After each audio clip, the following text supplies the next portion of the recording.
Hello viewers, আজকে আমরা class শুরু করছি।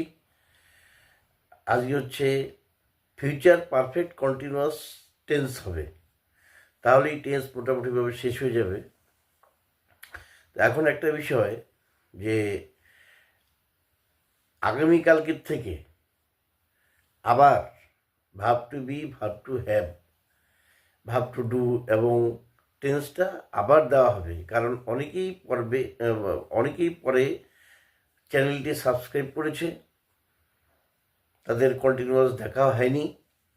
যার জন্য এবার করব কি, প্রথমে ভার্ব টু বির রূপগুলো, ফর্মগুলো দেব। দেওয়ার পরে প্রত্যেকটার কিছু বেঙ্গলি সেন্টেন্স থাকবে, সেই সেন্টেন্সগুলোর ট্রান্সলেশন ইংরেজিতে পরে দেওয়া থাকবে এবং প্রত্যেকটি সাবস্ক্রিপশন ডেসক্রিপশন বক্সে দেওয়া থাকবে। তোমরা অবশ্যই আগামীকালকের থেকে খুব ভালো করে প্রতিনিয়ত এগুলো দেখবে। একটি ভিডিও 5 থেকে বড়জোর 7 মিনিট, এমন কোনো সময় নেই। যখন সময় পাবে তখনই দেখতে পাবে এবং আশা করি এইভাবে আমরা আস্তে আস্তে সব কিছুই শিখব। Verb to be, verb to have, verb to do, tense, modal auxiliaries, conjunction of verbs, spoken, varieties, সব কিছুই আমরা ইংরেজি বলার জন্য এবং লেখার জন্য যা যা দরকার সবই কিন্তু আমরা স্টেপ বাই স্টেপ এই চ্যানেলে আলোচনা করব। যাই হোক, আজকে আমরা ফিউচার পারফেক্ট কন্টিনিউয়াস টেন্স আলোচনা করব। সেটা কি, ভবিষ্যৎকালে কোনো একটি কাজ অপর একটি ভবিষ্যৎ কাজের পূর্ব পর্যন্ত কিছু সময় দিয়ে যদি চলতে থাকে, তাহলে সেটা হচ্ছে ফিউচার পারফেক্ট কন্টিনিউয়াস টেন্স। উদাহরণস্বরূপ বলা যায়, I have been doing it before he comes. আমি এই কাজটা করতে থাকবো সে আসা পর্যন্ত।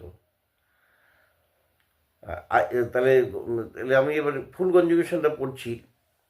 I have been doing it before he comes, we have been doing it, we shall have been doing it before he comes, you will have been doing it before he comes, you will have been doing it before he comes, he will have been doing it before he comes, she will have been doing it before he comes, Ram will have been doing it before he comes, they will have been doing it before he comes. এবার negative রূপটা কি হবে?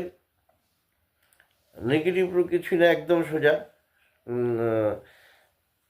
I shall not have been doing it before he comes, we shall have not been doing it before he comes, you will have not doing it before he comes, আবার you will have been doing it not before he comes, he will not have been doing it before he comes, she will not have been doing it before he comes, Ram will have not been doing it before he comes, they will not have been doing it before he comes.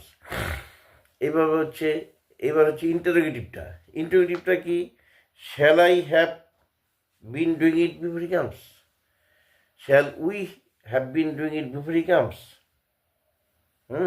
will you have been doing it before he comes, will you have been doing it before he comes, will he have been doing it before he comes, will she have been doing it before he comes, will Ram have been doing it before he comes, will they have been doing it before he comes. এইভাবে এইবার হচ্ছে negative ইন্টারোগেটিভস।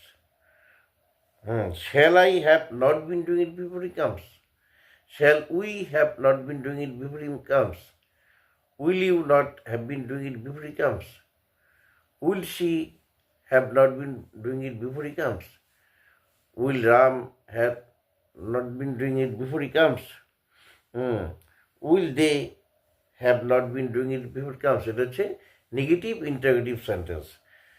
যাই হোক, এইভাবে আমাদের আজকে মোটামুটি test শেষ হয়ে গেল। আগামীকালকের থেকে আবার আমরা নতুনভাবে শুরু করব। তোমরা কিন্তু ক্লাসগুলো কালকের থেকে অবশ্যই করবে, তাহলে আশা করি আমি তোমাদেরকে ইংরেজি শিখতে কিছুটা হলে সহায়তা করতে পারবো।